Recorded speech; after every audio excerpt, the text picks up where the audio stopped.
പിന്നെ പ്രധാനമായിട്ടും മോണിറ്ററി പോളിസിയുടെ ഇൻസ്ട്രുമെന്റ്സും കൂടെ ഓർത്ത് വെച്ചോ.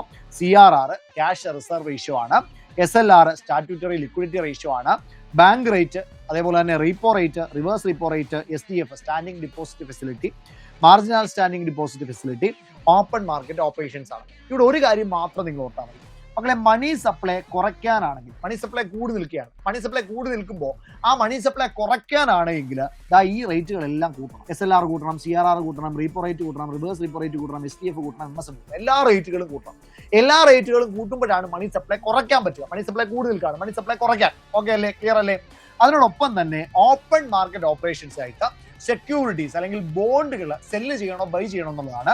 ബോണ്ടുകൾ സെല്ല് ചെയ്യണം. ബോണ്ട് സെല്ല് ചെയ്താൽ മാർക്കറ്റിലുള്ള പണം എന്ത് ചെയ്യാൻ പറ്റും? മുന്നോട്ട് എടുക്കാൻ പറ്റും, മണി സപ്ലൈ കുറയ്ക്കാൻ പറ്റും. അപ്പൊ ഇത്രയും ഓർത്താൽ മതി. മണി സപ്ലൈ കുറയ്ക്കണമെങ്കിൽ, ഒന്നെങ്കിൽ മണി സപ്ലൈ കുറയ്ക്കണമെങ്കിൽ, അല്ലെങ്കിൽ ഇൻഫ്ലേഷൻ കൂടി നിൽക്കുകയാണ്, ഇൻഫ്ലേഷൻ കുറയ്ക്കണമെങ്കിലൊക്കെ, ഇൻഫ്ലേഷൻ കൂടി നിൽക്കുകയാണ്, അപ്പൊ ഇൻഫ്ലേഷൻ കുറയ്ക്കണം, മണി സപ്ലൈ കുറയ്ക്കണം. എന്ത് ചെയ്താൽ മതി?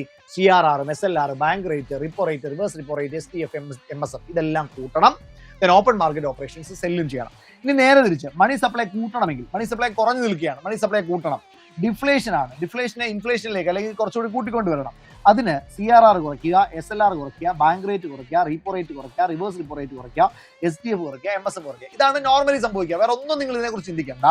Open market operations by. Clear അല്ലേ?